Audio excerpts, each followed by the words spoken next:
ವಾಗರ್ಥಾವಿವ ಸಂಪೃಕ್ತೌ ವಾಗರ್ಥ ಪ್ರತಿವತ್ತಯೇ ಜಗತ ಪಿತರು ಒಂದೇ ಪಾರ್ವತಿ ಪರಮೇಶ್ವರು.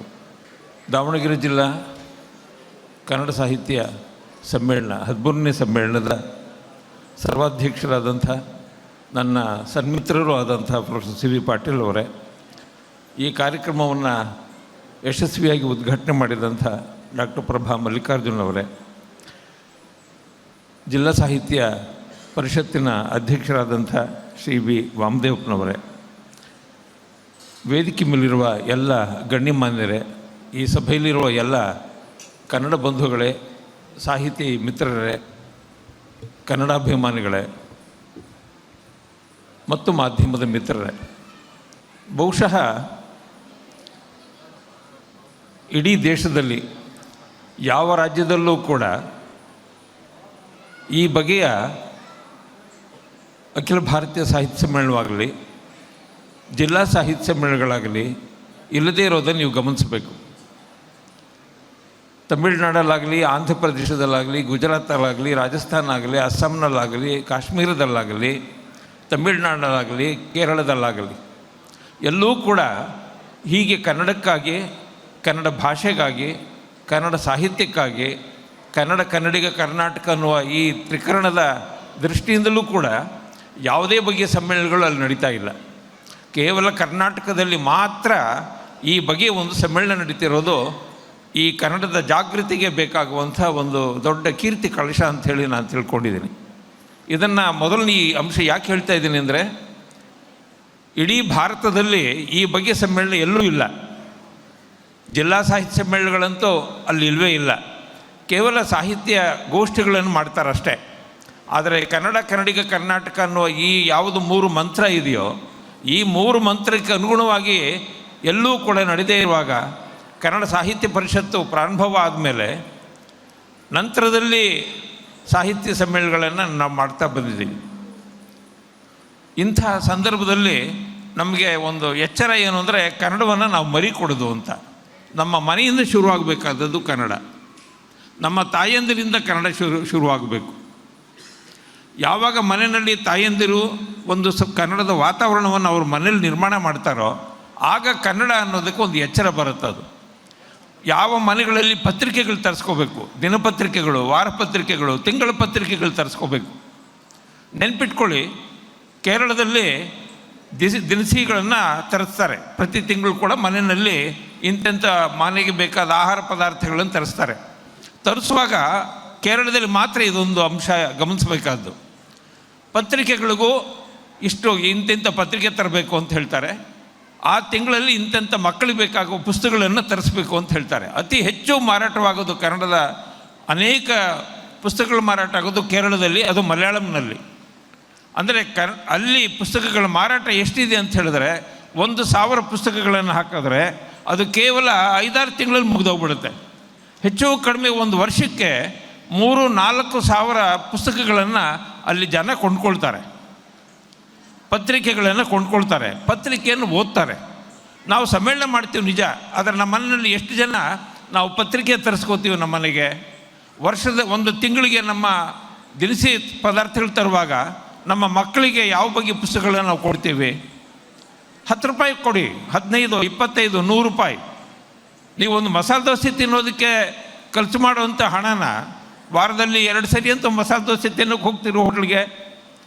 ಆ ಕಡೆ ಈ ಪಿಜ್ಜಾ ಅಂತ, ಈ ಕಡೆ ಅದೇನೇನೋ ಹೇಳ್ತಾರಲ್ಲ ನಿಮ್ಮದು, ಆ ಪದಾರ್ಥ ಮಕ್ಕಳು ಕೊಡ್ಸೋಕ್ಕೆ ಹೋಗ್ತೀರಿ.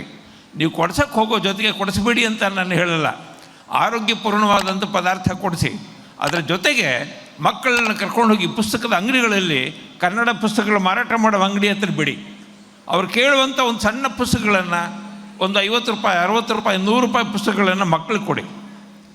ಈ ರೀತಿ ನೀವು ಒಂದು ಕನ್ನಡದ ಅಭಿರುಚಿ ಬೆಳೆಸಬೇಕು ಅಂತ ಹೇಳಿದ್ರೆ ಅದು ಕನ್ನಡ ಆವಾಗ ಉಳಿಯುತ್ತೆ. ಅದು ನಾವು ಮಾತನಾಡಿದಾಗ ಮಾತ್ರ ಕನ್ನಡ ಉಳಿಯುತ್ತೆ. ನಾವು ಕನ್ನಡವನ್ನು ಬರೆದಾಗ ಮಾತ್ರ ಕನ್ನಡ ಉಳಿಯುತ್ತೆ. ಕನ್ನಡ ಪುಸ್ತಕಗಳನ್ನು, ಕನ್ನಡ ಪತ್ರಿಕೆಗಳನ್ನು ಓದಿದಾಗ ಮಾತ್ರ ಕನ್ನಡ ಉಳಿಯುತ್ತೆ. ಇಲ್ಲದೆ ಹೋದರೆ ಮುಂದಿನ ದಿನಮಾನಗಳಲ್ಲಿ ಕನ್ನಡ ಉಳಿಯೋದು ಭಾಳ ಕಷ್ಟ. ಇನ್ನು ಈ ಕನ್ನಡ ಉಳಿದಿರೋದಿಲ್ಲ ಅಂತ ಹೇಳಿದ್ರೆ ಗ್ರಾಮಾಂತರ ಪ್ರದೇಶಗಳಲ್ಲಿ, ತಾಲೂಕುಗಳಲ್ಲಿ ಮಾತ್ರ. ಯಾವುದನ್ನು ನಾವೀಗ ಕಾಸ್ಮೋಪಾಲಿಟನ್ ನಗರ ಅಂಥೇಳಿ ಬೆಂಗಳೂರು, ಮಂಗಳೂರು, ಹೀಗೆ ಇಂಥ ಪ್ರದೇಶಗಳಲ್ಲಿ ಕನ್ನಡ ಅನ್ನೋದು ಇಳಿಮುಖವಾಗ್ತಿರುವಂಥ ಸಂಗತಿಯನ್ನು ಯಾರೇನು ಬಚ್ಚಿಡೋಕ್ಕಾಗ್ತಾ ಇಲ್ಲ.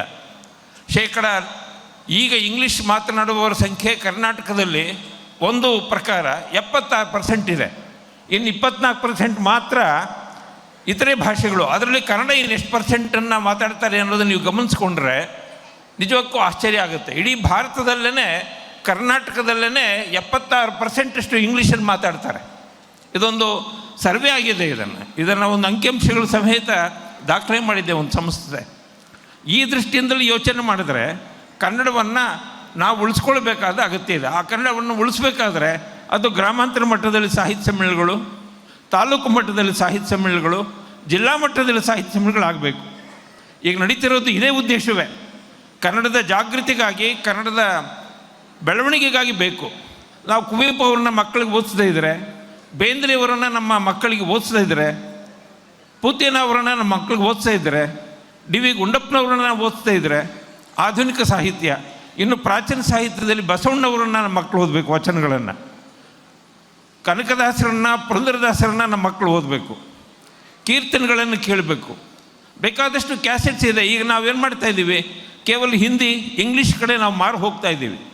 ಹಿಂದಿ ಇಂಗ್ಲೀಷಿಂದ ನಮ್ಮ ಮಕ್ಕಳನ್ನು ಕನ್ನಡದ ಕಡೆ ತಿರುಗಿಸ್ಬೇಕು ಅಂದರೆ ಅವ್ರಿಗೊಂದಿಷ್ಟು ಭಾವಗೀತೆ, ಒಂದಷ್ಟು ದೇವ್ರನಾಮ, ಒಂದಷ್ಟು ಶಾಸ್ತ್ರೀಯ ಸಂಗೀತ, ಹೀಗೆ ಸಂಗೀತದ ಬೇರೆ ಬೇರೆ ಪ್ರಕಾರಗಳಲ್ಲಿ ಏನೇನೋ ಗೀತೆಗಳು ಬಂದಿದ್ದು ಗೀತೆಗಳನ್ನು ಕಿವಿ ಮೂಲಕ ಕೇಳಿಸ್ಬೇಕು. ನೋಡಿ, ಕನ್ನಡವನ್ನು ಕಲಿಯೋದಕ್ಕೆ 2 ಮುಖ ಇದೆ. ಒಂದು ಮಾತನಾಡುವ ಮೂಲಕ, ಇನ್ನೊಂದು ಕಣ್ಣಿನ ಮೂಲಕ, ಇನ್ನೊಂದು ಕಿವಿ ಮೂಲಕ. ಕಣ್ಣು ಮತ್ತು ಕಿವಿ 2 ಮೂಲಕವೂ ಕನ್ನಡ ಒಳಗೆ ಪ್ರವೇಶ ಮಾಡಬೇಕು. ನಾವು ಹಾಡುಗಳನ್ನು ಕೇಳ್ತಾ ಕಿವಿ ಮೂಲಕ ಕನ್ನಡ ಪ್ರವೇಶ ಆಗಬೇಕು. ಕಣ್ಣಿನ ಮೂಲಕ ಪುಸ್ತಕಗಳನ್ನು ಓದ್ತಾ ನಾವು ಮಾಡಬೇಕು. ಹೀಗೆ ಕನ್ನಡದ ಸಂಪೃಕ್ತಿ ಇದೆಯಲ್ಲ, ನೆನ್ಪಿಟ್ಕೊಳ್ಳಿ. ಇಂಗ್ಲೀಷ್ 15-14ನೇ ಶತಮಾನದಲ್ಲಿ ಇನ್ನೂ ಕೂಸಾಗಿದ್ದಾಗ ಕುಮಾರವ್ಯಾಸ, ಭಾರತ ಕುಮಾರವ್ಯಾಸ, ಕವಿ ಕುಮಾರವ್ಯಾಸ, ಚಾಮರಸ ಇವರೆಲ್ಲ ಉತ್ತುಂಗ ಶಿಖರದಲ್ಲಿದ್ದಂಥ ಕನ್ನಡದ ಭಾಷೆ ಇದು. ಕನ್ನಡದ ಸಾಹಿತ್ಯ ಮತ್ತು ಭಾಷೆ ಇಂಗ್ಲೀಷ್ ಸಾಹಿತ್ಯ ಹುಟ್ಟೋಕ್ಕಿಂತ ಮುಂಚೆ ಕಳೆದ 600 ವರ್ಷದ ಹಿಂದೆ ಇಂಗ್ಲೀಷ್ ಭಾಷೆ ಹುಟ್ಟಿದ್ದು. ಆಗ ಇನ್ನೂ ಕೇವಲ ಇನ್ನೂ ಸಣ್ಣ ಸಣ್ಣ ಕಥೆಗಳು ಬರೀತಾ ಇದ್ದ ಒಂದು ಭಾಷೆ ಇವತ್ತು ಇಡೀ ಜಗತ್ತಿನಾದ್ಯಂತ ಇಡೀ ಕಬಂಧ ಬಾಹುನಂತೆ ಅದು ಗ್ಲೋಬಲ್ ಕಾರಣದಿಂದ, ಜಾಗತೀಕರಣದ ಕಾರಣದಿಂದ ಇಡೀ ಇಂಗ್ಲೀಷ್ ಮಯವಾಗಿರುವಂಥ ಸಂದರ್ಭದಲ್ಲಿ ಕನ್ನಡ ಅನ್ನೋದು ಇಷ್ಟೊಂದು ಸಂಪದ್ಯುಕ್ತವಾಗಿದೆ. ಆ ಕನ್ನಡವನ್ನು ನಾವು ಉಳಿಸ್ಕೊಳ್ಬೇಕಾದ್ದು, ಬೆಳೆಸಬೇಕಾದ್ದು, ಅದನ್ನು ತಾಯಿಯಂತೆ ನಮ್ಮ ಹೋಲಿಸ್ಕೊಳ್ಬೇಕಾದ್ದು, ಅಪ್ಪಿಕೊಳ್ಬೇಕಾದದ್ದು ನಮ್ಮ ಅಗತ್ಯ. ಈ ಅಗತ್ಯದ ಕಾರಣದಿಂದ ಒಂದು 2-3 ಅಂಶಗಳು ತಮ್ಮ ಜೊತೆಗೆ ಹಂಚ್ಕೊಳ್ಳಿಕ್ಕೆ ಇಷ್ಟಪಡ್ತೀನಿ. ನಿಮ್ಮ ಮನೆಯಲ್ಲಿ ಫ್ರಿಜ್ ಇಟ್ಕೊಂಡಿರ್ತೀರಿ, ನಿಮ್ಮ ಮನೆಯಲ್ಲಿ ಟಿ ವಿಗಳಿವೆ, ನಿಮ್ಮ ಮನೆಗಳಲ್ಲಿ ಅಲಂಕಾರದ ವಸ್ತುಗಳಿವೆ. ದಯಮಾಡಿ ನಿಮ್ಮ ಮನೆಗಳಲ್ಲಿ ಏನಾದರೂ ಇದು ಪುಸ್ತಕಕ್ಕಾಗಿ ನಾನು ಒಂದು ಪ್ರತ್ಯೇಕ ಒಂದಷ್ಟು ಪುಸ್ತಕಗಳು ತಂದಿಟ್ಟು ಒಂದು ಕೊಠಡಿ ಪುಸ್ತಕ ಮನೆ ಮಾಡಿದ್ದೀನಿ ಅಂತ ಏನಾದ್ರು ಯಾರಾದರೂ ಇದ್ದರೆ ಹೇಳಿ. ನಾನು ಈಗ ಪ್ರಾಧ್ಯಾಪಕರಾಗಿ ಸಿ.ವಿ. ಪಾಟೀಲ್ ಮಂಡ್ರಲ್ಲಿ ಒಂದಷ್ಟು ಪುಸ್ತಕಗಳಿವೆ, ಕೆಲವು 1000 ಪುಸ್ತಕಗಳಿವೆ ನಿಜ. ಈಗ ನನ್ನ ಹತ್ರ 25,000 ಪುಸ್ತಕ ಇದೆ. ಅದು ನನ್ನ ಸ್ವಂತಕ್ಕಾಗಿ ಇಟ್ಕೊಂಡ್ರು ಸರಿ, ಆದರೆ ಮನೆಗಳಲ್ಲೂ ಒಂದು ಪುಸ್ತಕ ಕೋಣೆ ಮಾಡಬೇಕು ಅಂತ. ನೀವು ರ್ಯಾಕ್ಗಳು ಮಾಡ್ತೀರಿ, ಅಲಂಕಾರದ ವಸ್ತುಗಳು ಇಡೋದಕ್ಕೆ ರ್ಯಾಕ್ ಮಾಡ್ತೀರಿ. ಅದೇ ಕಪಾಟ್ಗಳು ಮಾಡುವಾಗ ಪುಸ್ತಕವನ್ನು ಇಡೋದಕ್ಕೆ ಒಂದು ಕಪಾಟ್ ಮಾಡಿ. ನಿಮ್ಮ ಮನೆಯಲ್ಲಿ ಕೋಶಗಳು ಇಟ್ಕೊಳ್ಳಿ, ಕನ್ನಡ ಕೋಶನ, ಕನ್ನಡ ಇಂಗ್ಲೀಷ್ ಕೋಶ ತಗೊಳ್ಳಿ, ಕನ್ನಡ ನಿಘಂಟು, ಹೀಗೆ ನಿಘಂಟುಗಳನ್ನು, ಒಂದು ರಾಮಾಯಣ, ಒಂದು ಭಾಗವತ, ಒಂದು ಮಹಾಭಾರತ ವಚನಗಳು, ದಾಸರ ಕೀರ್ತನೆಗಳು, ನಮ್ಮ ಮುಖ್ಯ ಲೇಖಕರ ಬರವಣಿಗೆಗಳು ಏನೇನಿದೆ ಅದನ್ನು ನೀಡಿ. ಮಕ್ಕಳದ್ದು ಪುಸ್ತಕಗಳನ್ನು ಇಡಿ. ಪಂಜೆ ಮಂಗೇಶರಾಯರ ಮಕ್ಕಳ ಪುಸ್ತಕ ಇಡಿ, ಹೊಯ್ಸಳರ ಪುಸ್ತಕ ಇಡಿ, ಜಿ.ಪಿ. ರಾಜರತ್ನಮ್ಮ ಅವರ ಪುಸ್ತಕ ಇಡಿ. ಮಕ್ಕಳು ಓದೋಂಥ ಪುಸ್ತಕ, ದೊಡ್ಡವರು ಓದೋಂಥ ಪುಸ್ತಕ, ಹಿರಿಯರು ಓದೋಂಥ ಪುಸ್ತಕಗಳನ್ನು ಮಾಡಬೇಕು. ಇದನ್ನು ನಿಮ್ಮ ಮನೆಗಳಲ್ಲಿ ಒಂದೊಂದು ಕನಿಷ್ಠ ಪಕ್ಷ ಒಂದು ತಿಂಗಳಲ್ಲಿ ಒಂದು 150-200 ರೂಪಾಯಿ ಆದರೂ ಪುಸ್ತಕಗಳನ್ನು ಕೊಳ್ಳುವಂಥ ಒಂದು ಪ್ರತಿಜ್ಞೆಯನ್ನು ನೀವು ಮಾಡಿದ್ರೆ ಪುಸ್ತಕದ ಪ್ರಕಟಣಾ ಪ್ರಪಂಚ ನಿಜಕ್ಕೂ ಸಮೃದ್ಧಿ ಆಗುತ್ತೆ ಅಂತ ನಾನು ತಿಳ್ಕೊಂಡಿದ್ದೀನಿ. 1,000 ಪುಸ್ತಕ ಪ್ರಿಂಟ್ ಮಾಡಿದರೆ ಅದನ್ನು ಕೊಂಡ್ಕೊಳ್ಳುವವರ ಸಂಖ್ಯೆ ಎಷ್ಟಿದೆ ಅಂತ ಲೆಕ್ಕ ಹಾಕಿದ್ರೆ ತುಂಬ ತುಂಬ ತುಂಬ ಕಡಿಮೆ. ಸುಮಾರು ಒಂದು 3 ತಿಂಗಳಿಗೆ ಒಂದು 150, 180, 120 ಪುಸ್ತಕಗಳನ್ನು ಖರ್ಚಾಗೋದು ಕಷ್ಟ. ಅಂಥ ಒಂದು ಸ್ಥಿತಿಯಲ್ಲಿ ಕನ್ನಡದ ಪ್ರಕಟಣಾ ಪ್ರಪಂಚ ಇದೆ. ಈಗ ಗ್ರಂಥಾಲಯಗಳು 300 ಕಾಪಿ ಕೊಂಡ್ಕೊಳ್ತವೆ, ಆದರೆ ಅದೊಂದು ಸಮಸ್ಯೆಯೇ ಬೇರೆ ಇದೆ. ಅದು ಆದರೆ ಒಬ್ಬ ಲೇಖಕ ಉಳಿಬೇಕು, ಒಬ್ಬ ಪ್ರಕಾಶಕ ಉಳಿಬೇಕು. ಲೇಖಕ, ಪ್ರಕಾಶಕ ಓದುಗ, ಮಾರಾಟಗಾರ, ಒಬ್ಬ ಉದ್ಯಮ ಇದೆ. ಅದೊಂದು ಲಕ್ಷಾಂತರ ಜನ ಅದರ ಉದ್ಯಮವನ್ನು ಅವಲಂಬಿಸಿರೋರಿದ್ದಾರೆ. ಅಂಥ ಉದ್ಯಮ ಉಳಿಬೇಕು ಅಂದರೆ, ಪುಸ್ತಕೋದ್ಯಮ ಉಳಿಬೇಕು ಅಂದರೆ ನೀವು ಪುಸ್ತಕ ಕೊಂಡ್ಕೊಳ್ಬೇಕು. ನಿಮ್ಮ ಮನೆಗಳಲ್ಲಿ ಪುಸ್ತಕ ತಂದಿಟ್ಕೊಳ್ಳದೆ ಹೋದರೆ ಹೇಗೆ? ನಿಮಗೆ ಯಾವುದನ್ನು ನಿಮಗೆ ಆಹಾರ ಪದಾರ್ಥಗಳಿಗಾಗಿಯೋ ಮೋಜಿಗಾಗಿಯೋ ಬೇರೆ ಸಂತೋಷಕ್ಕಾಗಿಯೋ ನೀವು ವ್ಯಯ ಮಾಡುವ ಹಣದಲ್ಲಿ ಒಂದು 5% ನಿಮ್ಮ ಇಡೀ ಉತ್ಪತ್ತಿ, ನಿಮ್ಮ ಆದಾಯದಲ್ಲಿ 5%, ಕೇವಲ 5% ಮಾತ್ರ ನೀವು ಹಣ ಎತ್ತಿಟ್ಟು ಪುಸ್ತಕಗಳಿಗಾಗಿ ಮತ್ತು ಪತ್ರಿಕೆಗಳಿಗಾಗಿ. ಪತ್ರಿಕೆ ಓದಬೇಕಾದ್ರೆ ಬಹಳ ಅಗತ್ಯ. ವಾರಪತ್ರಿಕೆ, ತಿಂಗಳ ಪತ್ರಿಕೆ, ದಿನಪತ್ರಿಕೆ, ಇಷ್ಟು ಪತ್ರಿಕೆ ತನ್ನ ಮನೇಲಿ ಇಡಿ, ಓದಲಿ ಮಕ್ಕಳದನ್ನು. ಓದ್ತಾರೆ ಬಿಡ್ತಾರೆ ನೋಡ, ಸುಮ್ಮನೆ ಕಣ್ಣಿಗಾದರೂ ಬೀಳಲಿ ಅಂತ ಅನ್ನೋದು. ಇಂಥ ಸಂದರ್ಭದಲ್ಲಿ ಯಾಕೆ ಈ ಮಾತು ಹೇಳ್ತಿದ್ದೀನಿ ಅಂದರೆ, ಒಂದು ಆತಂಕದ ಸ್ಥಿತಿಯಲ್ಲಿ ಕನ್ನಡ ಇದೆ. ಈ ಆತಂಕ ಸ್ಥಿತಿಯಿಂದ ಮುಕ್ತ ಆಗಬೇಕಾದ್ರೆ ನಾವು ಇಂಥ ಸಮ್ಮೇಳನಗಳ ಮೂಲಕ ಒಂದು ಜಾಗೃತಿಯನ್ನು, ಒಂದು ಹೊಸ ಅಭಿನಿವೇಶವನ್ನು ಉಂಟು ಮಾಡಬೇಕಾದ ಅಗತ್ಯ ಇದೆ. ದಾವಣಗೆರೆ ಜಿಲ್ಲೆ ಬಗ್ಗೆ ಹೇಳಬೇಕು ಅಂದರೆ, ಹರಪನಹಳ್ಳಿ, ದಾವಣಗೆರೆ, ಹರಿಹರ ಈ ಸುತ್ತಮುತ್ತಲಿನ ಪ್ರದೇಶದಲ್ಲಿ ಅನೇಕ ಸಾಧಕರು, ಅನೇಕ ಸಾಹಿತಿಗಳಾಗೋದ್ರು. ವಿಶೇಷವಾಗಿ ಮಹಾಲಿಂಗರಂಗನನ್ನು ನಾನು ದಾವಣಗೆರೆ ಜಿಲ್ಲೆ ಸಾಹಿತ್ಯ ಸಮ್ಮೇಳನದ ಈ ಸಂದರ್ಭದಲ್ಲಿ ನೆನಪು ಮಾಡಿಕೊಳ್ಬೇಕಾದ್ದು. ಮಹಾಲಿಂಗರಂಗ ಅಧ್ಯಾತ್ಮ ಜೀವಿ. ಅವನ ಅನುಭವಾಮೃತ ಭಾಳ ದೊಡ್ಡ ವೇದಾಂತ ಕಾವ್ಯ ಅದು. ಆ ಕಾವ್ಯವನ್ನು ನಾನು 700 ಪುಟಗಳಲ್ಲಿ ವಿಸ್ತಾರವಾಗಿ ಅದರ ಮೇಲೆ ಒಂದು ಪುಸ್ತಕ ಬರೆದಿದ್ದೀನಿ. ಅದನ್ನು ಬ್ರಹ್ಮಯಾನ ಅಂಥೇಳಿ ಆ ಪುಸ್ತಕದ ಹೆಸರಲ್ಲಿ. ಹೀಗೆ ಇಲ್ಲಾದಂಥವರು ಬೇಕಾದಷ್ಟು ಜನ ಸಾಧಕರಿದ್ದಾರೆ. ಇಲ್ಲಿ ತುಂಬ ಜನ ಬಂದು ಹೋಗಿದ್ದಾರೆ ಈ ಹರಿಹರದ ಈ ಭಾಗದಲ್ಲಿ. ಇಂಥ ಒಂದು ಸಾಹಿತ್ಯಗಳಿಂದ, ಅಧ್ಯಾತ್ಮ ಸಾಧಕರಿಂದ ತುಂಬಿದಂಥ ಜಾಗ ಇದು. ನೋಡಿ, ಒಂದು ಸಾಹಿತ್ಯ ಅಂದರೆ ಅದು ಬರೀ ಸಂತೋಷಕ್ಕಾಗಿ ಸಾಹಿತ್ಯ ಓದೋದು ಮಾತ್ರ ಅಲ್ಲ. ಸಾಹಿತ್ಯ ಅನ್ನೋದು ಒಂದು ಆತ್ಮ ಸಂಸ್ಕಾರವನ್ನು ಉಂಟು ಮಾಡಬೇಕು. ನಮ್ಮಲ್ಲಿ ಸಂಸ್ಕಾರವನ್ನು ಉಂಟು ಮಾಡಿದಿರುವ ಸಾಹಿತ್ಯ ಅಲ್ಲ ಅಂತ. ಬರೀ ಆನಂದ ಕೊಡ್ತದಲ್ಲ, ಈ ಆನಂದ ಅನ್ನೋದು ನಮ್ಮ ಒಳಗಿನ ಸಂಸ್ಕಾರವನ್ನು ಉಂಟು ಮಾಡ್ತದೆ. ಯಾವುದೇ ಒಂದು ಬಟ್ಟೆ ಕೊಳೆ ಆಗಿದ್ರೆ ಅದನ್ನು ತೊಳೆಯೋದಕ್ಕೆ ನಾವು ಸಾಬನ್ನು ಬಳಸ್ತೀವಿ. ನಾವು ಮೈ ತೊಳ್ಕೊಳ್ಳೋದಕ್ಕೆ ಮೈ ಸೋಪ್ ಬಳಸ್ತೀವಿ. ಆದರೆ ಮನಸ್ಸಿನ ಕೊಳೆ ತೊಳೆಯೋದಕ್ಕೆ ಏನು ಬಳಸ್ಬೇಕು? ನಾವು ಯಾವುದನ್ನು ಬಳಸ್ಕೋತೀರಿ? ನೀವು ನಿಮ್ಮ ಮನಸ್ಸಿನ ಕೊಳೆ ತೊಳ್ಕೊಳ್ಳೋದು ಬೇಡವೇ? ನೀವು ನಿಮ್ಮ ಹೃದಯ ಕಲ್ಮಶವಾಗಿದ್ದರೆ ಅದನ್ನು ನಿರ್ಮಲ ಮಾಡ್ಕೊಳ್ಳೋದು ಬೇಡವೇ? ನಿಮ್ಮ ಆರೋಗ್ಯ ಸುಸ್ಥಿರವಾಗಿರಬೇಕಾದ್ರೆ ಅದಕ್ಕೊಂದು ಬೇಕೇ ಬೇಕು. ಅದಕ್ಕೆ ಹಿರಿಯರು ಸಾಹಿತ್ಯ ಕೊಟ್ಟರು, ಅದಕ್ಕಾಗಿ ಹಿರಿಯರು ಸಂಗೀತ ಕೊಟ್ಟರು, ಅದಕ್ಕಾಗಿ ಹಿರಿಯರು ಕಲೆಯನ್ನು ಕೊಟ್ಟರು. ಸಾಹಿತ್ಯ, ಸಂಗೀತ, ಕಲೆ ಈ ಮೂರನ್ನು ಕೊಟ್ಟು ಹೇಳಿದ್ರು ನಿನ್ನ ಮನಸ್ಸಂಸ್ಕಾರ ಮಾಡ್ಕೋ ಅಂತ, ನಿನ್ನ ಹೃದಯ ಸಂಸ್ಕಾರವನ್ನು ಮಾಡ್ಕೋ ಅಂತ.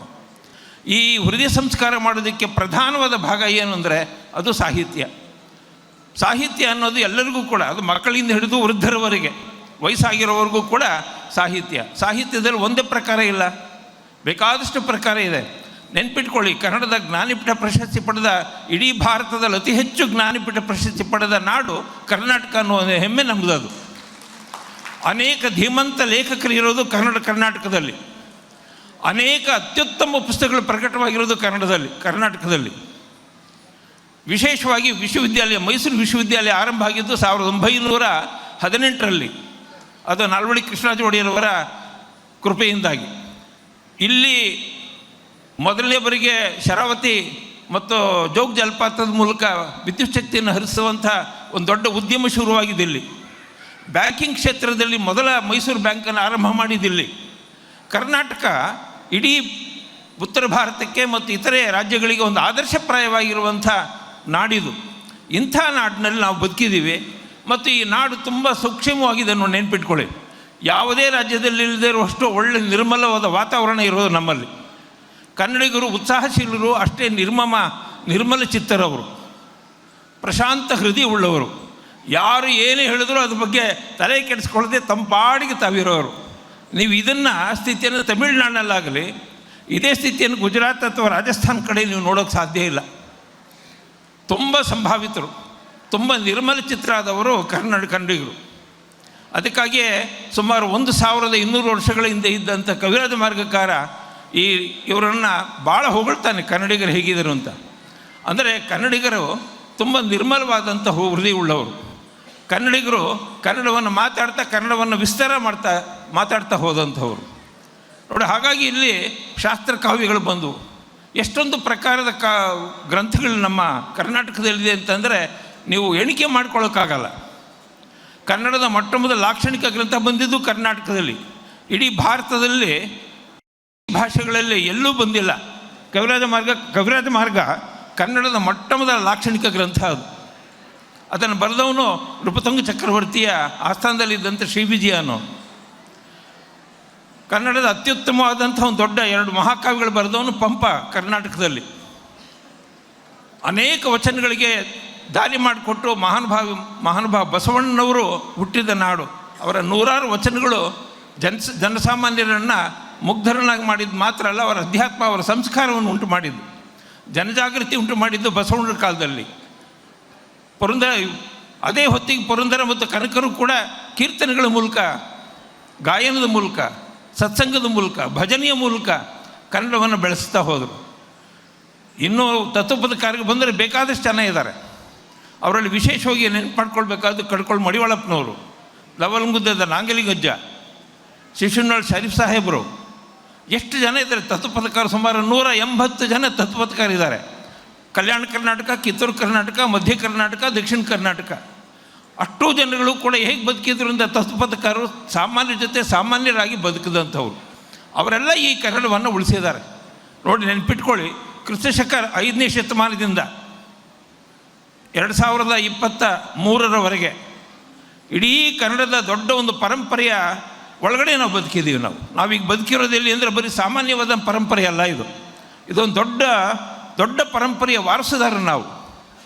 1000-2000 ವರ್ಷಗಳ ಕಾಲದ ಒಂದು ಕನ್ನಡ ಭಾಷೆಗೆ ವಾರಸುದಾರ ನಾವು. ಅವರು ಬಿಟ್ಟು ಹೋಗಿದ್ದಂಥ ಆಸ್ತಿಯನ್ನು ನಾವು ಇಟ್ಕೊಂಡಿದ್ದೀವಿ. ನೆನ್ಪಿಟ್ಕೊಳ್ಳಿ, ಯಾವುದೇ ಒಂದು ಮನೆ, ಮಠ ಅಥವಾ ಅಂಗಡಿ ಅಥವಾ ಜಮೀನು, ತೋಟ, ತುಡಿಕೆ ಇವೆಲ್ಲ ಮಾರಾಟ ಆಗ್ಬೋದು, ಹೋಗ್ತಿರ್ಬೋದು. ಆದರೆ ಕನ್ನಡದ ಆಸ್ತಿಯನ್ನು ಯಾರೂ ಮಾರಾಟ ಮಾಡೋಕ್ಕಾಗಲ್ಲ. ಕನ್ನಡದ ಆಸ್ತಿ ಅದು ಕನ್ನಡಿಗರ ಜೊತೆಗೆ ಇರುತ್ತೆ ಅದು. ಮತ್ತು ಕನ್ನಡಿಗರು ಬರೀ ಕೇವಲ ಕನ್ನಡ ಮಾತ್ರ ಅಲ್ಲ, ಅವರ ಸಂಸ್ಕೃತವನ್ನು, ಅವರೇ ಪಾಲಿಯನ್ನು, ಅವರೇ ತೆಲುಗು, ತಮಿಳು, ಸುತ್ತಮುತ್ತಲಿನ ಸೋದರ ಭಾಷೆಗೂ ಕೂಡ ಅಷ್ಟೇ ಮರ್ಯಾದೆ ಕೊಟ್ಟರವರು. ಕರ್ನಾಟಕದಲ್ಲಿ ಕನ್ನಡ ಶಾಸನಗಳು ಎಷ್ಟು ಸಿಗುತ್ತೋ ಸಂಸ್ಕೃತ ಶಾಸನಗಳು ಅಷ್ಟೇ ಪ್ರಮಾಣದಲ್ಲಿ ಸಿಗುತ್ತೆ. ಅದು ಗಂಗಾ ಕದಂಬರಿಯಿಂದ ಶುರುವಾದರೆ ನಿಮಗೆ ಮೈಸೂರು ಒಡೆಯರ ಕಾಲದವರೆಗೂ ಕೂಡ ಈ ಥರದ ಶಾಸನಗಳು ಬೇಕಾದಷ್ಟಿವೆ. ಸಾವಿರಾರು ಶಾಸನಗಳನ್ನು ಹಾಕಿದ್ದಾರೆ ಕಲ್ಲಿನ ಮೇಲೆ, ಗುಡಿಗಳ ಮೇಲೆ. ಕನ್ನಡದ ಮೊದಲು ಕ್ರಿಸ್ತಪೂರ್ವ 2ನೇ ಶತಮಾನದಲ್ಲಿ ಮೊದಲನೇ ಶಾಸನ ಕಲ್ಲು ಬಂಡೆ ಮೇಲೆ ಬರೆದಿದ್ದು ಇಲ್ಲಿ ಅಶೋಕನ ಶಾಸನ. ಅಶೋಕಂದು ಸುಮಾರು 26 ಶಾಸನಗಳು ಸಿಗುತ್ತೆ ಇಲ್ಲಿ. ಉತ್ತರ ಭಾರತದಿಂದ ದಕ್ಷಿಣ ಭಾರತಕ್ಕೆ ಬಂದು ಚಿತ್ರದುರ್ಗ ಸುತ್ತಮುತ್ತಲಿನ ಪ್ರದೇಶದಲ್ಲಿ, ಕೊಪ್ಪಳ ಇತ್ಯಾದಿ ಪ್ರದೇಶಗಳಲ್ಲಿ ಅಶೋಕ ಶಾಸನಗಳನ್ನು ಹಾಕಿಸ್ತಾನೆ. ಯಾಕೆ ಈ ಮಾತು ಹೇಳ್ತಿದ್ದೀನಿ ಅಂದರೆ, ನಮ್ಮಲ್ಲಿ ಭಾಷೆ, ಲಿಪಿ, ಸಾಹಿತ್ಯ, ಶಾಸ್ತ್ರ, ಎಲ್ಲ ಬಗೆಯ ಶಾಸ್ತ್ರ ಗ್ರಂಥಗಳ ಲೆಕ್ಕ ಹಾಕಿದ್ರೆ ಬೇಕಾದಷ್ಟಿದೆ. ಒಬ್ಬ ಜೀವಮಾನದಲ್ಲಿ ಬರೀ ಕಾವ್ಯ, ಅಷ್ಟು ಕಾವ್ಯ ಓದೋಕ್ಕಾಗಲ್ಲ. ಪಂಪನ ಹಲ್ಮಿಡಿ ಶಾಸನದಿಂದ ಶುರು ಮಾಡಿದ್ರೆ ಶರಣಬೆಳಗೊಳ ಶಾಸನ, ಅತಕೂರು ಶಾಸನ, ಹೀಗೆ ಅನೇಕ ಶಾಸನಗಳನ್ನು ಶುರು ಮಾಡಿ ಕವಿರಾಜ ಮಾರ್ಗಕ್ಕೆ ಬಂದು ಅಲ್ಲಿಂದ ಪಂಪನಿಂದ ಶುರು ಮಾಡಿದೆ. ಪಂಪ, ಪೊನ್ನ, ರನ್ನ, ಜನ್ನ, ನೇಮಿಚಂದ್ರ, ಕರ್ಣಪರ್ಯ, ದುರ್ಗಸಿಂಹ, ನಾಗವರ್ಮ, ಎಷ್ಟು ಜನ ವಚನಕಾರ್ಯ ತಗೊಳ್ಳಿ, ಎಷ್ಟು ವಚನಗಳಿವೆ. ನಾನು ಪುಸ್ತಕ ಪ್ರಾಧಿಕಾರದ ಅಧ್ಯಕ್ಷನಾಗಿದ್ದಾಗ 15 ಸಂಪುಟಗಳಲ್ಲಿ ಸಮಗ್ರ ವಚನ ಸಂಪುಟಗಳನ್ನು ತಗೊಂಬಂದೆ. ಅವುಗಳನ್ನು ಆನೆಗಳ ಮೇಲೆ, ರಥದ ಮೇಲೆ, ತೆರೆ ಮೇಲೆ ಇಟ್ಟು ಇದನ್ನು ಜನ ಕೊಂಡ್ಕೊಂಡ್ರು. ಅದನ್ನು ಎಷ್ಟೊಂದು ಪುಸ್ತಕಗಳಿವೆ, ಅವು ಎಷ್ಟೊಂದು ವಚನಗಳಿವೆ. ನಮ್ಮನೇಲಿ ವಚನ ಹೇಳ್ಕೊಡಿ, ಕೀರ್ತನೆಗಳನ್ನು ಹೇಳ್ಕೊಡಿ, ಹಾಡುಗಳನ್ನು ಹೇಳ್ಕೊಡಿ. ಈ ಎಲ್ಲದರ ಮೂಲಕ ಕನ್ನಡ ಅನ್ನೋದು ಉಳಿಯುತ್ತೆ. ಕನ್ನಡ ಉಳಿಸ್ಬೋದು, ನಿಮ್ಮ ಕೈಲಿದೆ, ಇನ್ಯಾರ ಕೈಲೂ ಇಲ್ಲ. ಕನ್ನಡ ಉಳಿದ್ರೆ ಕನ್ನಡಿಗ ಉಳಿತಾನೆ, ಕರ್ನಾಟಕ ಉಳಿಯುತ್ತೆ, ಕನ್ನಡ ಭಾಷೆ ಉಳಿಯುತ್ತೆ, ಕನ್ನಡ ಸಾಹಿತ್ಯ ಉಳಿಯುತ್ತೆ. ಒಂದು ಕನ್ನಡವನ್ನು ನಾವು ಕಳ್ಕೊಂಡ್ರೆ ನಮಗೇನು ಉಳಿಯಲ್ಲ. ಅದು ಇಂಗ್ಲೀಷ್ ಉಳಿಸೋರು ಇದ್ದಾರೆ ಜನ, ಆಯಾ ಭಾಷಿಕರು ಅವರವರ ಭಾಷೆಗಳು ಉಳಿಸ್ಕೊಳ್ಳೋರು ಇದ್ದಾರೆ. ತಮಿಳುನಾಡಿನಲ್ಲಿ ತಮಿಳು ಭಾಷಿಕರು ಎಷ್ಟು ತಮಿಳನ್ನು ಅವರು ಪ್ರೀತಿ ಮಾಡ್ತಾರೆ ಅನ್ನೋದಕ್ಕೆ ಒಂದು ಉದಾಹರಣೆ ಹೇಳ್ತೀನಿ ನಿಮಗೆ. ಅಲ್ಲಿ ಒಂದು ಸಂಗೀತದ ಒಂದು ತಂಡ ಇದೆ. ಮೊದಲು ಅವರು ತ್ಯಾಗರಾಜ ಭಾಗವತರದು, ಮುತ್ತುಸ್ವಾಮಿ ದೀಕ್ಷಿತರದ್ದು, ಪುರಂದರದಾಸರದು, ಕನಕದಾಸರದು ಎಲ್ಲ ಕೀರ್ತನೆಗಳು ಹಾಡ್ತಾಯಿದ್ರು. ಅವ್ರು ಕೊನೆಗೆ ಏನು ಮಾಡಿದ್ರೆ, ನೀವು ಯಾವುದೇ ಹಾಡಿ ಒಂದೊಂದು ಅವ್ರು ಹಾಡಿ, ಉಳಿದದ್ದೆಲ್ಲ ತಮಿಳು ಹಾಡುಗಳನ್ನು ಹಾಡಬೇಕು ಅಂಥೇಳಿ ಅವರು ತಮಿಳ್ ಇಶೈ ಅಂತಂದ್ಬಿಟ್ಟು ಮಾಡಿದ್ರು. ಒಂದು ತಮಿಳ್ ಇಶೈ ಅಂತ ಒಂದು ಸಂಘ ಮಾಡಿದ್ರು ಅವರು. ತಮಿಳ್ ಇಶೈ ಅಂತ ಸಂಘ ಮಾಡಿ ಇಡೀ ಮದ್ರಾಸ್ನಲ್ಲಿ ಕೇವಲ ತಮಿಳಿನ ಹಾಡುಗಳನ್ನು ಹಾಡಬೇಕು. ಅದು ತಿರುಪಾವಿ ಇರ್ಬೋದು, ತಿರುಕೊರಳು ಇರ್ಬೋದು, ಈ ಹಾಡುಗಳನ್ನು ಹಾಡಬೇಕು. ಅಲ್ಲಿನ ತಮಿಳಿನ ಕೀರ್ತನೆಗಳನ್ನು, ತಮಿಳಿನ ಶೈವ ನಾಯನ್ಮಾರ್ಗಳ ಕೀರ್ತನೆಗಳನ್ನು ಹಾಡಬೇಕು ಅಂತ ಮಾಡಿ ತಮಿಳ್ ಇಶೈ ಸಂಘಮ್ ಅಂತ ಮಾಡಿದ್ರು ಅವರು. ನಾವೆಲ್ಲಿ ಮಾಡಿದ್ದೀವಿ ಹೇಳಿ? ತಮಿಳಿನ ಬಗ್ಗೆ ಇರುವಂತಹ ಅವರ ಆಸಕ್ತಿ ಏನಿದೆಯಲ್ಲ ಈಗಲೂ ಇದೆ. ಅವರು ತಮಿಳನ್ನು ಬಿಟ್ಟು ಬೇರೆ ಇನ್ಯಾವುದೇ ಭಾಷೆಯಲ್ಲಿ, ನಾನು ಇತ್ತೀಚೆಗೆ ಕುಂಭಕೋಣಂ ಬೇರೆ ಬೇರೆ ಕಡೆ ಹೋದಾಗ ದಾರಿಯಲ್ಲಿ ಅವರು ತಮಿಳ್ ಬಿಟ್ಟರೆ ತಮಿಳಿನ ಬೋರ್ಡ್ಗಳನ್ನ ಬಿಟ್ಟರೆ, ತಮಿಳ್ ಅಕ್ಷರದಲ್ಲಿ ಬರೆದಿರೋದು ಬಿಟ್ಟರೆ ಅವರು ಇನ್ಯಾವ ಭಾಷೆ ಇಂಗ್ಲೀಷಲ್ಲೂ ಬರೆದಿಲ್ಲ. ಅವರು ಉದ್ದಕ್ಕೂ ಮಾರ್ಗಗಳು ನೋಡುವಾಗ ಮಾತ್ರ ತಮಿಳ್ ಸರ್ಕಾರ ಏನು ಮಾಡಿದೆ, ಕುಂಭಕೋಣಂ ಅಂತ ಮೇಲ್ಗಡೆ ತಮಿಳಿನ ಲಿಪಿನಲ್ಲಿ ಬರೆದು ಅದರ ಕೆಳಗಡೆ ಇಂಗ್ಲೀಷಲ್ಲಿ ಮಾತ್ರ ಬರೆದಿರುತ್ತೆ. ನೀವು ಯಾವುದೇ ಅಂಗಡಿ, ಬ್ಯಾಂಕ್ಗಳು, ಮುಂಗಟ್ಟು ಯಾವ ಕಡೆಯೂ ಹೋಗಿ ಎಲ್ಲೂ ಕೂಡ ನಿಮಗೆ ಮೊದಲು ತಮಿಳ್ ಕಾಣಿಸುತ್ತೆ. ಕೇಂದ್ರ ಸರ್ಕಾರದ ಯಾವುದಾದ್ರೂ ಇದ್ದರೆ ಅಲ್ಲಿ ಮಾತ್ರ ಇಂಗ್ಲೀಷ್ ಕಾಣಿಸುತ್ತೆ. ನೋಡಿ, ನಮ್ಮಲ್ಲಿ ನಾವು ಇಂಗ್ಲೀಷನ್ನು ರಾಜಿಸ್ತೀವಿ, ಕನ್ನಡವನ್ನು ಅಲ್ಲಿ ಅಪ್ರಧಾನಗೊಳಿಸ್ತೀವಿ. ಮೊದಲು ಇಂಗ್ಲೀಷ್ ಬಂದಿರುತ್ತೆ, ಅದರ ಕೆಳಗಡೆ ಸಣ್ಣ ಅಕ್ಷರದಲ್ಲಿ ಕನ್ನಡದಲ್ಲಿ ಬರೆದಿರುತ್ತೆ. ಎಂಥ ಸ್ಥಿತಿಗೆ ನಾವು ತಲುಪಿದ್ದೀವಿ. ಇಂಥ ಮನಸ್ಥಿತಿಯಿಂದ ನಾವು ಮುಕ್ತ ಆಗಬೇಕು. ಆ ಮುಕ್ತ ಆಗೋದಕ್ಕೆ ಈ ಬಗ್ಗೆ ಜಿಲ್ಲಾ ಸಾಹಿತ್ಯ ಸಮ್ಮೇಳನಗಳು ಕಾರಣವಾಗಲಿ ಅಂತ ಹೇಳ್ತಾ, ನಾನು ವಿವರವಾಗಿ ಇವತ್ತು ಸಂಜೆ ತನಕ 4 ಗಂಟೆವರೆಗೂ ಈ ವಿಷಯಗಳನ್ನು ಅನೇಕ ಸಮಸ್ಯೆಗಳನ್ನು ಕುರಿತು ಮಾತಾಡ್ಬೋದು.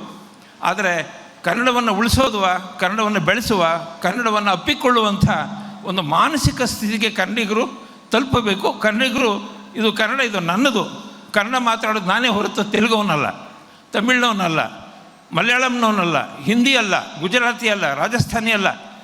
ಇವರು ಯಾರೂ ಕನ್ನಡವನ್ನು ಮಾತಾಡ್ತಾರೆ ಬಿಡ್ತಾರೆ. ಬಟ್ ಅವ್ರಿಗೂ ಕೂಡ ಕನ್ನಡದ ಬಗ್ಗೆ ಪ್ರೀತಿ ಪ್ರೇಮ ಹುಟ್ಟಿಸಿ ಅವನೂ ಕೂಡ ಕನ್ನಡಕ್ಕೆ ಒಂದು ದೊಡ್ಡ ಒಂದು ಸೇವೆ ಮಾಡುವಂಥ ಬರಲಿ ಅಂಥೇಳಿ ಅಂಥ ಒಂದು ಕಾಲಕ್ಕಾಗಿ ನಾವು ತಪ್ಪಿಸೋಣ. ಅದರ ಹಿನ್ನೆಲೆಯಲ್ಲಿ ಇಂಥ ಒಂದು ಉತ್ತಮವಾದ ಸಮ್ಮೇಳನ ನಡೀತಾ ಇದೆ. ಎಷ್ಟೊಂದು ಜನ ಇದ್ದರು ಬೆಳಿಗ್ಗೆ ನೋಡ್ತಾ ಇದ್ವಿ. ಆಗಾಗ ಒಂದೊಂದು ಖಾಲಿ ಆಗ್ತಾರೆ, ಕೆಲವರೆಲ್ಲ ಹೊರಗಡೆ ಇರ್ತಾರೆ. ನಿಜವಾದ ನಿಷ್ಠಾವಂತ ಕನ್ನಡಿಗರಾದ ನಿಮಗೆ ಮತ್ತು ಪ್ರೀತಿ ಉಳ್ಳ ಕನ್ನಡಿಗರಾದ ನಿಮಗೆ, ವಿಶೇಷವಾಗಿ ದಾವಣಗೆರೆ ಜಿಲ್ಲೆಯಲ್ಲಿ ನಡೀತಿರುವಂಥ ಇಷ್ಟು ದೊಡ್ಡ ಸಮಾರಂಭವನ್ನು ನಮ್ಮ ವಾಮದೇವಪ್ಪನವರು, ಅವರ ಪದಾಧಿಕಾರಿಗಳು, ಅವರ ಗೌರವ ಕಾರ್ಯದರ್ಶಿಗಳು, ಅವರ ಕೋಶಾಧ್ಯಕ್ಷರು, ಅವರ ಸದಸ್ಯರೆಲ್ಲ ಸೇರಿ ಇಂಥದ್ದು ಮಹತ್ವಪೂರ್ಣವಾದಂಥ ಒಂದು ದೊಡ್ಡ ಸಮಾರಂಭವನ್ನು ಏರ್ಪಾಡು ಮಾಡಿದ್ದಕ್ಕಾಗಿ ವೈಯಕ್ತಿಕವಾಗಿ ಮತ್ತು ನಿಮ್ಮೆಲ್ಲರ ಪರವಾಗಿ ನಾನು ನಮ್ಮ ಜಿಲ್ಲಾ ಸಾಹಿತ್ಯ ಪರಿಷತ್ತಿನ ಅಧ್ಯಕ್ಷರಾದ ವಾಮದೇವಪ್ಪನವರನ್ನು ಮತ್ತು ಅವರ ಇಡೀ ಬಳಗದವರನ್ನು ನಾನು ಹೃತ್ಪೂರ್ವಕವಾಗಿ ಕೊಂಡಾಡ್ತೇನೆ. ಇಂಥ ಕಾರ್ಯಕ್ರಮಕ್ಕೆ ಕರೆಸಿ ನನ್ನನ್ನು ಮಾತಾಡಬೇಕು ನೀವು ಕೆಲವು ವಿಷಯಗಳಂತ ಹೇಳಿದ್ರು. ನಾನು ಪಾಟೀಲರ ಬಗ್ಗೆ ಏನೂ ಮಾತಾಡಿಲ್ಲ. ನನ್ನ 50 ವರ್ಷಗಳ ಕಾಲದ ಸ್ನೇಹಿತರವರು. ನಾನು ನಮ್ಮ ಕನ್ನಡ ವಿಶ್ವವಿದ್ಯಾಲಯದಲ್ಲಿದ್ದಾಗ ಅನೇಕ ಸರಿ ನಾನು ಕಾರ್ಯಕ್ರಮಗಳಿಗೆ ಬಂದು ಕಾರ್ಯಕ್ರಮಗಳು ಭಾಗವಹಿಸಿದ್ದೆ ನಾನು. ಮತ್ತು ಅವರ ಅನೇಕ ಪುಸ್ತಕಗಳನ್ನು ನಾನು ಕಳಿಸ್ಕೊಟ್ಟಿದ್ರು. ಒಳ್ಳೆಯ ಸಾಹಿತಿಗಳು, ನಿಜವಾದ ಒಬ್ಬ ಒಳ್ಳೆಯ ಸಾಹಿತಿಯನ್ನು ಇವತ್ತು ನೀವು ಆಯ್ಕೆ ಮಾಡಿದ್ದೀರಿ. ಆದರೆ ಹಿಂದೆ ಯುಗಧರ್ಮ ರಾಮಣ್ಣವರು ಒಬ್ಬ ಆಶುಕವಿ, ಅವರನ್ನು ನಾನು ಸಾಹಿತ್ಯ ಕರ್ನಾಟಕ ಸರ್ಕಾರ 5 ಪ್ರಶಸ್ತಿಗಳನ್ನು ಕೊಡಬೇಕು ಅಂಥೇಳಿ ನನ್ನ ಅಧ್ಯಕ್ಷ ಮಾಡಿದಾಗ ನಮ್ಮ ನೆಲ್ಲಿಕಟ್ಟೆ ಸಿದ್ದೇಶ್ ಅಂತ ನನ್ನ ವಿದ್ಯಾರ್ಥಿ ಮಿತ್ರ, ಆತ ಯುಗಧರ್ಮ ರಾಮಣ್ಣವ್ರ ಬಗ್ಗೆ ಹೇಳಿದಾಗ ಆಗ ಅವರಿಗೆ ನಾನು ಅಧ್ಯಕ್ಷ ಸ್ಥಾನದಲ್ಲಿ ಅಧ್ಯಕ್ಷನಾಗಿದ್ದಾಗ ಒಂದು ಸ್ಟೇಟ್ ಅವಾರ್ಡ್ ಕೊಡುವಂಥ ಒಂದು ಪುಣ್ಯ ಕೆಲಸ ನನಗೆ ಬಂತು. ಅಂಥ ಪುಣ್ಯ ಕೆಲಸ ಮಾಡೋದಕ್ಕೆ ಸಾಧ್ಯ ಆಗಿದ್ದು ಯುಗಧರ್ಮ ರಾಮಣ್ಣವರಿಗೆ. ನೋಡಿ, ಯುಗಧರ್ಮ ರಾಮಣ್ಣವರು ತಮ್ಮ ಆಶುಕವಿತೆಗಳ ಮೂಲಕ ಕನ್ನಡವನ್ನು ಎಬ್ಬಿಸ್ತಾ ಇದ್ದಾರೆ. ಇಂಥ 100 ಮಂದಿ ಇದ್ದಾರೆ ಆಶುಕವಿಗಳು, ಎಲ್ಲೆಲ್ಲೋ ಇದ್ದಾರೆ, ಯಾವ್ಯಾವ ಕಡೆಯೂ ಇದ್ದಾರೆ. ಯಾರು ಕೂಡ ಕುರಿತೋದೀಂ ಕಾವ್ಯ ಪ್ರಯೋಗ ಪರಿಣತ ಮತಿಗಳಂತ ಕವಿರಾಜ ಮಾರ್ಗಕಾರ ಹೇಳಲ್ಲ. ಉದ್ದೇಶ ಇಲ್ಲದೇನೆ ಇಂಥ ಆಶುಕವಿಗಳು ಬೇಕಾದಷ್ಟು ಜನ ಇದ್ದಾರೆ. ಬರೀ ಅಷ್ಟು ಮಾತ್ರ ಅಲ್ಲ, ಒಳ್ಳೆ ಕವಿಗಳು ಈಗಲೂ ಒಳ್ಳೆ ಕವಿತೆ ಬರೆಯೋರಿದ್ದಾರೆ, ಕಾದಂಬರಿ, ಸಣ್ಣ ಕತೆ, ಪ್ರಬಂಧ, ನಾಟಕ. ಇವತ್ತು ವಿಶೇಷವಾಗಿ NG ಯರಿಸ್ವಾಮಿ ಅವರು,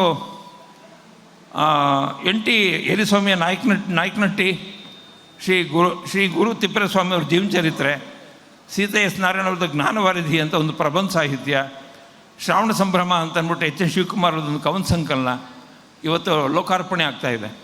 ಹೀಗೆ ನಿರಂತರವಾಗಿ ಬರೆಯುವವರಿಗೆ ನೀವು ಪ್ರೋತ್ಸಾಹಿಸಿ, ಕನ್ನಡವನ್ನು ಮಾತನಾಡುವವ್ರ ಬಗ್ಗೆ ಕನ್ನಡವನ್ನು ಮಾತನಾಡಿ, ಕನ್ನಡದ ಮೂಲಕ ಕನ್ನಡದ ದೀಪವನ್ನು ಹಚ್ಚಿಸ್ತಾ ಹೋಗಿ. ಕನ್ನಡಿಸುತ್ತಿರಬೇಕು. ಇದು ಬೇಂದ್ರೆಯವರ ಮಾತು. ಕನ್ನಡಿಸುತ್ತಿರಬೇಕು. ಅಲ್ಲೊಂದು ಕನ್ನಡ ಇದೆ ಜನಮಾನಸದಲ್ಲಿ. ಆ ಕನ್ನಡವ ಒಬ್ಬ ಲೇಖಕನಾದವನು, ಒಬ್ಬ ಬರಹಗಾರನಾದವನು ಅದನ್ನು ಕನ್ನಡಿಸುತ್ತಿರಬೇಕು. ಅವನು ನಿರಂತರವಾಗಿ ಅವನು ಬರೀತಿರಬೇಕು. ಹೀಗೆ ಲೇಖಕರನ್ನು, ಕವಿಗಳನ್ನು, ಪ್ರಬಂಧಕಾರರನ್ನು ಇವರೆಲ್ಲರನ್ನೂ ಕೂಡ ನಾವು ಸ್ಮರಣೆ ಮಾಡ್ತಾ ಅವರ ಮೂಲಕ ಕನ್ನಡ ಉಳಿದಿದೆ. ಇಷ್ಟು ಮಾತುಗಳನ್ನು ಹೇಳೋದಕ್ಕೆ ನನಗೆ ಅವಕಾಶ ಮಾಡಿಕೊಟ್ಟಿದ್ದಕ್ಕಾಗಿ ಮತ್ತು ವಾಮದೇವ್ನವರು ನಾನೆಲ್ಲೋ ಹೋಗ್ತಾ ಇದ್ದೆ, ಆವಾಗ ನೀವು ಸಮ್ಮೇಳನದ ಸಮಾರಂಭಕ್ಕೆ ಬರಬೇಕು ಅಂತ ಹೇಳಿದರು.